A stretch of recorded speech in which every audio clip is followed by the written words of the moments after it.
With us now in studio is the Deputy Director for Immigration and Customs Enforcement, Madison Sheehan. So, Madison, a challenging day for sure for ICE. What can you tell us about this shooting and how ICE is reacting? Absolutely. So it's an ongoing investigation right now. It's being led by the FBI as well as the Dallas Police Department. What we know right now is that a shooter was shooting off of a nearby roof onto our ICE facility. He put bullets throughout the entire facility on the exterior of the building, kind of wreaking havoc across the front of our building. Most of the attention so far in the investigation has been focused on the Sallyport area, which is where we had a van placed that was holding detainees. One of those detainees was ultimately killed because of this. Our officers are all safe. Everyone has made it home to their families, but we are praying for the victims in this case, as well as the officers who have responded. We have a fantastic partnership with Dallas Police Department as well as our federal partners, and we're very grateful for the response that we've had so far.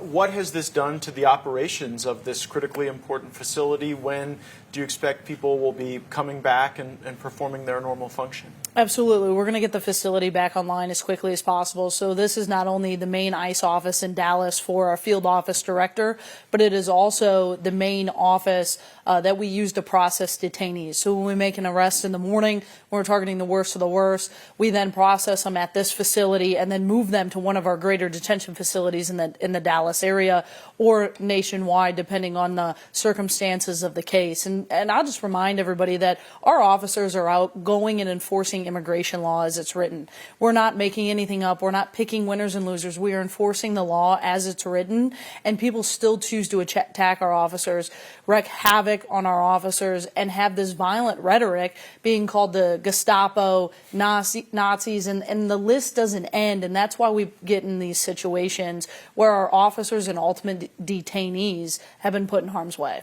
Do you think the people who use that type of rhetoric just have a complete disregard for the well-being of the ICE officers who are performing their mission? Absolutely, and I think they have complete disregard for law enforcement officers in general. I think every day we should go out and be thanking law enforcement officers for their work, thanking the men and women for their work. We work every day to get murderers, rapists, gang members, and the list goes on, removed from our streets, and people still choose to take the sides of criminal illegal aliens, and in this case, ultimately caused harm for those aliens.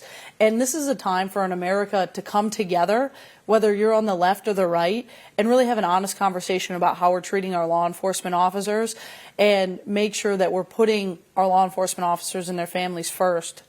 In these situations. And that cooperation among law enforcement does look different to us in different states.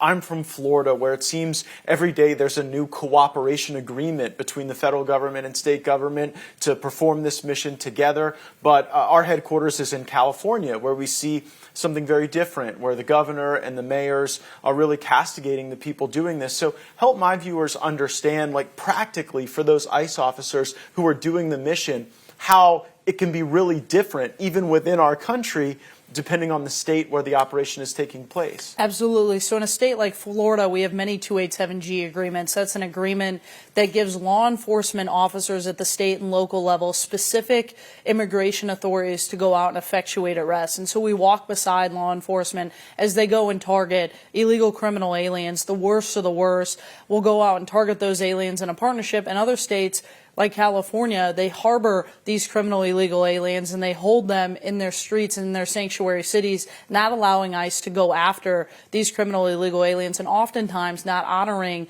ICE detainers, which is our opportunity that when a local officer makes an arrest, we then lodge a detainer on a criminal alien. So that way, when they are released on bond or just released in general, we can go then effectuate arrest. They definitely should be doing that.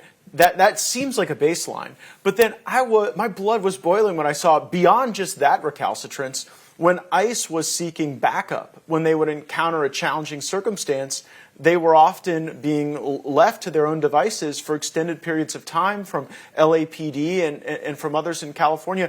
Are you still experiencing that in some places where there isn't backup provided? Now that we've seen ICE officers getting shot at, it does ripen the question. Absolutely. And in places like Texas, we have historic response. We have an incredible response, whether it's from Dallas PD or Texas State Police. Same with Florida and the other big cities. In smaller areas or even in those Democratic run areas, we often see less of a significant response.